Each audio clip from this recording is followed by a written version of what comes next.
the anxiety in someone, the nervousness in someone, the more that we observe, the more that we can tell that there is a gap between the observer and what is being observed.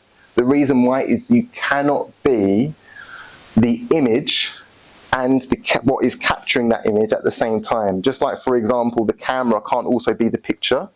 The viewer of the TV can't also be the TV. You cannot be the audience and the actor at the same time. The more that we ground ourselves in observation, the more that we can start to develop calm within the storm.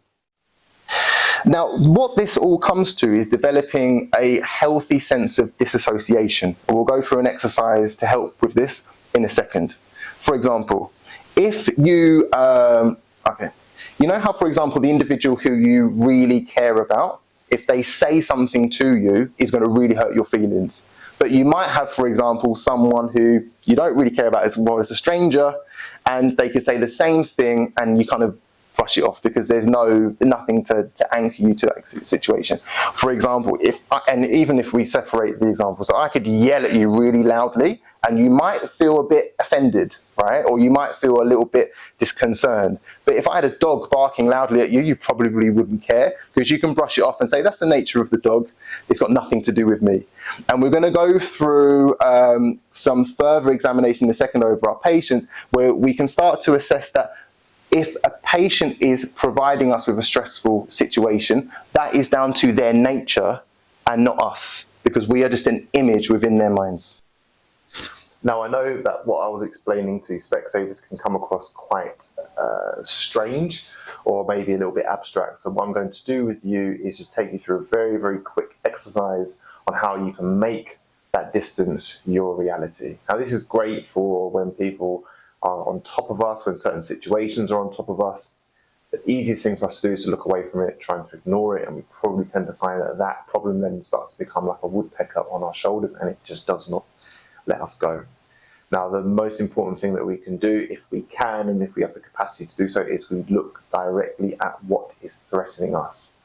Whether that is an angry person, a stressful person, an upset child, it could be a mammoth task that we need to do. We want to look at it.